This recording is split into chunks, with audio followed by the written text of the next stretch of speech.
വായിലിട്ടാൽ അലിഞ്ഞു പോകുന്ന വളരെ ടേസ്റ്റി ആയിട്ടുള്ളൊരു കോക്കനട്ട് മിൽക്ക് പുഡിംഗ് ആണ് നമ്മളുടെ ഇന്നത്തെ റെസിപ്പി. നമ്മളുടെ എല്ലാവരുടെയും വീട്ടിൽ എപ്പോഴും ഉണ്ടാവുന്ന വെറും 4 ചേരുവകൾ കൊണ്ടാണ് ഈ ഈസി ആയിട്ടുള്ള പുഡിംഗ് ഉണ്ടാക്കുന്നത്. ഇത്രയും സോഫ്റ്റ് ആയിട്ടും പിന്നെ ഈ ഷേപ്പിലൊക്കെ കിട്ടാനായിട്ട് നമ്മൾ ഇതിലേക്ക് അഗാർ അഗാറോ ജെലാറ്റിനോ ഒന്നും തന്നെ ചേർക്കുന്നില്ല എന്നുള്ളതാണ് ഇതിൻ്റെ മറ്റൊരു പ്രത്യേകത. വീട്ടിൽ വിരുന്നുകാരൊക്കെ വരുമ്പോൾ നല്ലൊരു സദ്യയോ ഡിന്നറൊക്കെ കഴിച്ചതിന് ശേഷം കൊടുക്കാൻ പറ്റിയ നല്ലൊരു പുഡിംഗാണിത്. ആദ്യമായിട്ട് ഈ പുഡിംഗ് കഴിക്കുന്നവർ നിങ്ങളുടെ കയ്യിൽ നിന്നും ഇതിൻ്റെ റെസിപ്പിയുമായിട്ടായിരിക്കും പോവുക. അത്രയ്ക്കും ടേസ്റ്റാണ് ഇതിന്. അതുമാത്രമല്ല വളരെ കുറഞ്ഞ സമയം കൊണ്ട് തയ്യാറാക്കാമെന്നുള്ളതും ഇതിൻ്റെ ഒരു പ്രത്യേകതയാണ്. അപ്പോൾ ഒട്ടും സമയം കളയാതെ കോക്കനട്ട് മിൽക്ക് കൊണ്ട് ഉണ്ടാക്കാവുന്ന ഈ പുഡിംഗ് എങ്ങനെയാണ് ഉണ്ടാക്കുന്നതെന്ന് നോക്കാം.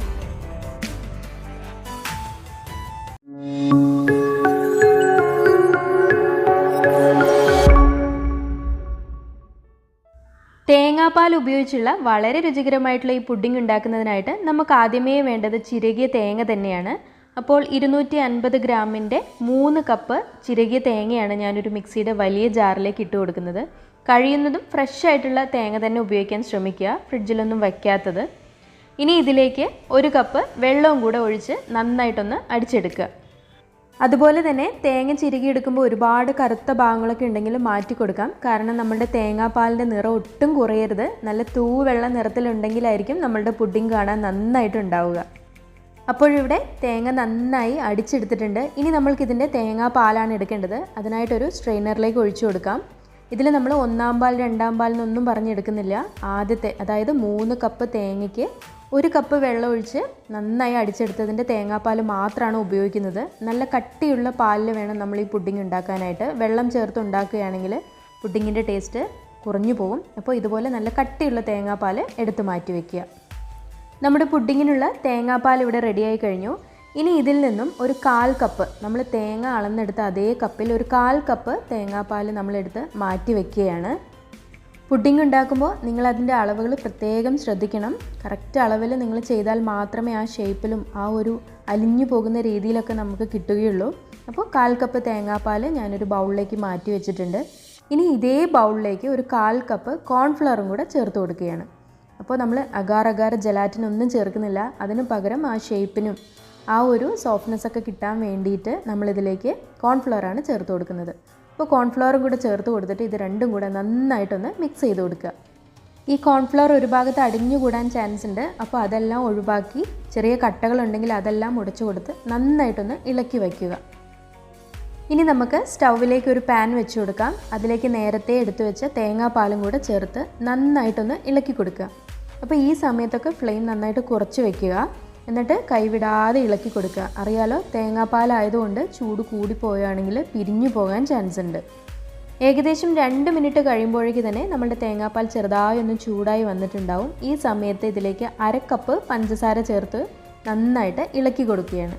അപ്പോൾ ഈ 1/2 കപ്പ് പഞ്ചസാര ചേർക്കുമ്പോൾ തന്നെ അത്യാവശ്യം നല്ല മധുരമൊക്കെ ഉണ്ടാവും. നിങ്ങൾക്ക് കൂടുതൽ വേണമെങ്കിൽ കുറച്ചും കൂടെ കൂട്ടിയിടാവുന്നതാണ്. ഇവിടെ നമ്മുടെ പഞ്ചസാരയൊക്കെ ഏകദേശം നന്നായി അലിഞ്ഞു വന്നിട്ടുണ്ട്. ഈ സമയത്താണ് ഇതിലേക്ക് നമ്മൾ ഒരു 1/2 ടീസ്പൂൺ വാനില എസൻസ് ചേർത്ത് കൊടുക്കുന്നത്. വാനില എസൻസ് ചേർക്കുമ്പോൾ നല്ല ഐസ്ക്രീം പോലെ ഉണ്ടാവും നമ്മുടെ പുഡിംഗ് കഴിക്കാനായിട്ട്. നല്ല സ്മെല്ലും നല്ലൊരു ടേസ്റ്റും ആയിരിക്കും. പക്ഷേ ഇതില്ലെങ്കിലും കുഴപ്പമില്ല, ഏലക്ക പൊടിച്ചത് ചേർത്ത് കൊടുത്താൽ മതി. അപ്പോഴും നല്ലൊരു ഫ്ലേവർ ഉണ്ടാവും. അപ്പോൾ ഇതും കൂടെ ചേർത്ത് നമ്മൾ നന്നായിട്ടൊന്ന് ഇളക്കി കൊടുക്കുക. ഇപ്പോൾ നമ്മുടെ തേങ്ങാപ്പാൽ അത്യാവശ്യം നന്നായിട്ട് ചൂടായിട്ടുണ്ട്. എന്നാൽ തിളച്ചിട്ടുണ്ടാവില്ല. തിളയ്ക്കാനാവുന്ന ഒരു പരുവമാവുമ്പോൾ നമ്മൾ നേരത്തെ തയ്യാറാക്കി വെച്ച തേങ്ങാപ്പാലും കോൺഫ്ലവറും ചേർത്ത മിശ്രിതം നന്നായി ഇളക്കിയതിന് ശേഷം മാത്രം അല്പാൽപമായിട്ട് ഈ തേങ്ങാപ്പാലിലേക്ക് ഒഴിച്ചു കൊടുക്കുക. അതിൻ്റെ കൂടെ തന്നെ കൈവിടാതെ നന്നായി ഇളക്കിയും കൊടുക്കുക. തേങ്ങാപ്പാൽ ഇളക്കി കൊടുക്കുമ്പോൾ പ്രത്യേകം ശ്രദ്ധിക്കണം, അതൊരിക്കലും തിളച്ച് പിരിഞ്ഞു പോകരുത്. അതിന് മുന്നേ തന്നെ നമ്മളിതിലേക്ക് കോൺഫ്ലവർ ഒഴിച്ചു കൊടുക്കണം. അപ്പോൾ കോൺഫ്ലവർ ഒഴിച്ചു കഴിഞ്ഞാൽ നമ്മുടെ തേങ്ങാപ്പാലിന് ചെറുതായിട്ടൊന്ന് കട്ടി കൂടുന്നത് പോലെ നമുക്ക് ഫീൽ ചെയ്യും. അപ്പോൾ ഉടനെ തന്നെ ഓഫ് ചെയ്യരുത്. കുറച്ച് നേരം കൂടെ നമ്മൾ ഇളക്കി കൊടുക്കുകയാണെങ്കിൽ അതിൻ്റെ തിക്നെസ് കുറച്ച് നേരം കൂടെ കൂടി വരുന്നതായിട്ട് കാണാൻ പറ്റും. ഇവിടെ നമ്മുടെ ആ കോൺഫ്ലവറിൻ്റെ സ്മെല്ലൊക്കെ മാറി അത്യാവശ്യം നല്ല തിക്കായി വന്നിട്ടുണ്ട്. ഈ സമയത്ത് നമുക്ക് ഫ്ലെയിം ഓഫാക്കാം. ഇനി നമ്മൾ ഏത് ബൗളിലാണോ നമ്മുടെ പുഡിംഗ് സെറ്റ് ചെയ്യാൻ പോകുന്നത് അതിലേക്ക് തന്നെ ചൂടോടുകൂടെ ഇത് ഒഴിച്ചു കൊടുക്കാൻ പോവുകയാണ്.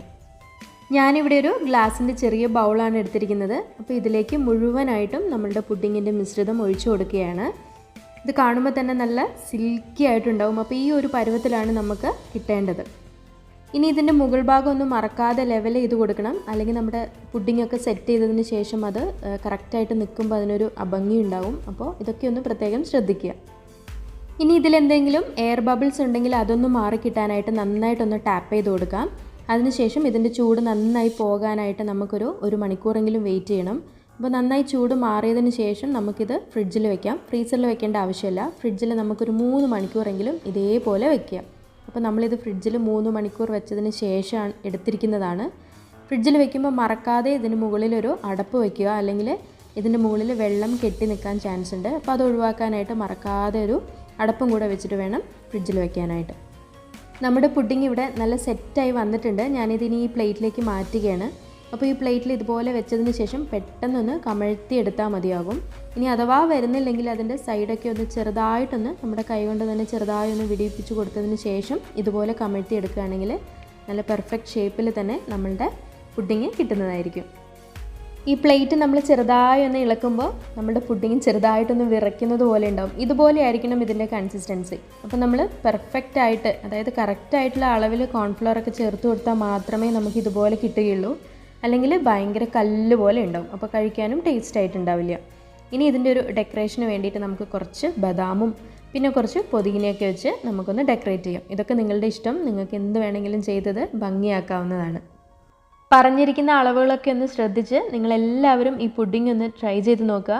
ശരിക്കും വായിലിട്ടാൽ അലിഞ്ഞു പോകുന്നത് തന്നെയാണ് ഈ പുഡിംഗ്. പിന്നെ ഇതിൻ്റെ സാധനങ്ങളൊക്കെ ആണെങ്കിൽ നമ്മുടെ വീട്ടിൽ എപ്പോഴും ഉണ്ടാകുന്നത് തന്നെയാണ്. ഇതിനായിട്ട് പ്രത്യേകിച്ച് നിങ്ങളൊന്ന് വാങ്ങുകയൊന്നും വേണ്ട. അപ്പോൾ എല്ലാവരും ഈ കോക്കനട്ട് മിൽക്ക് പുഡിംഗ് ഒന്ന് ട്രൈ ചെയ്ത് നോക്കുക. എന്നിട്ട് നിങ്ങളുടെ വിലയേറിയ അഭിപ്രായങ്ങളൊന്ന് അറിയിക്കുക. ചാനൽ ഇതുവരെ സബ്സ്ക്രൈബ് ചെയ്യാത്തവർ മറക്കാതെ ഒന്ന് സബ്സ്ക്രൈബ് ചെയ്യുക. തൊട്ടടുത്തുള്ള ബെൽ ഐക്കണിൽ ഓൾ എന്ന ഓപ്ഷനും കൊടുക്കുക. മറ്റൊരു വീഡിയോയുമായി വീണ്ടും കാണാം. താങ്ക്